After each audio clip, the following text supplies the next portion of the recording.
मुर्दाबाद मुर्दाबाद मुर्दाबाद पाकिस्तान आर्मी मुर्दाबाद भारत सेना जिंदाबाद जिंदाबाद जिंदाबाद भारत माता के भारत सेना जिंदाबाद इनकलाब जिंदाबाद। হয় আপোনালোকৰ সংবাদ মাধ্যমৰ যোগেদি আমি জনাও যে যোৱা 22 এপ্ৰিলত যি জম্মু কাশ্মীৰৰ পেহেলগামত সন্ত্ৰাসবাদীৰ দ্বাৰা তথা পাকিস্তানৰ পৰিচালিত সন্ত্ৰাসবাদীয়ে যি বৰ্বৰ হত্যাকাণ্ড চলালে, যি নৃশংস হত্যাকাণ্ড চলালে, 28জনকৈ ব্যক্তিক গুলি মাৰি হত্যাকাণ্ড কৰিলে, সেই ঘটনাক আমি তীব্ৰ প্ৰতিবাদ জনাইছোঁ। আৰু এনেকুৱা ঘটনা পুনৰবাৰ নহবৰ কাৰণে আমি ভাৰত চৰকাৰক কঠোৰ ব্যৱস্থা ল'বলৈ আমি হিন্দু জাগৰণ মঞ্চই আহ্বান জনাইছোঁ। আৰু আমি সকলোৱে জানো সন্ত্ৰাসবাদৰ কোনো জাতি ধৰ্ম নাই। আমি এই ঘটনাক তীব্ৰভাৱে আমি আমাৰ বৰগাং অঞ্চলৰ পৰা আমি প্ৰতিবাদ জনাইছোঁ। আমি ইতিমধ্যে আপোনালোকে গম পায় গোটেই ভাৰতবৰ্ষত ইয়াৰ প্ৰতিবাদ হৈছে।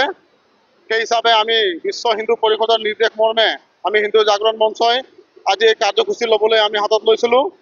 আৰু যিসকল ব্যক্তি নিহত হৈছে তেখেতসকলৰ আত্মাৰ সদগতিৰ কাৰণে আমি মৌন প্ৰাৰ্থনা কৰিছোঁ। তেখেতসকলৰ আত্মাৰ শান্তিৰ কাৰণে আমি পুষ্প অৰ্পণ কৰিছোঁ, বন্তি প্ৰজ্বলন কৰিছোঁ। আৰু এই ঘটনাক পুনৰবাৰ আমি তীব্ৰ প্ৰতিবাদ জনাইছোঁ আমাৰ এই আজিৰ সভাৰ দ্বাৰা। হয়, আমি বৰগাংবাসী ৰাইজ আৰু বিশ্ব হিন্দু পৰিষদ আৰু আমাৰ বণিক সন্থা হিন্দু জাগৰণ মঞ্চ আৰু বণিক সন্থা আমি সকলোৱে আজি ওলাই আহিছিলোঁ। এই যি পেহেলগাম যিটো এটেক হ'ল, নৃশংস হত্যাকাণ্ড চলিল, তাৰ প্ৰতিবাদ কৰিবৰ কাৰণে। আৰু আমি হিন্দু মুছলিম চবেই ওলাই আহিছোঁ।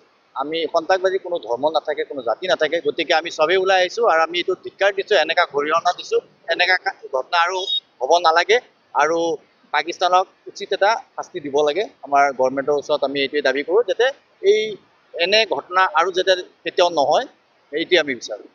प्रधानमंत्री से निवेदन करता हूँ, जो पुलवामा घटना हुआ है ये दोबारा हमारा देश में ना हो, क्योंकि कलमा पढ़ा कर हमारा हिंदू भाइयों को जो गोली मारा गया है ये हम बर्दाश्त कभी नहीं करेंगे।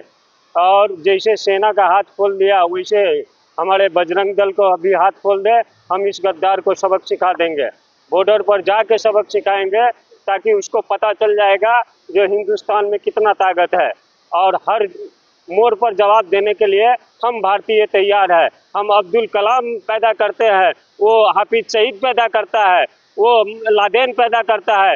ऐसा देश को मिट्टी में मिला देना चाहिए। अगर मोदी जी का कोई दिक्कत है तो हमें बजरंग दल को दे आदेश, हम जाके पाकिस्तान में नामो निशान मिटा देंगे। इतना ही कर मेरा वक्तव्य समाप्त करते हैं।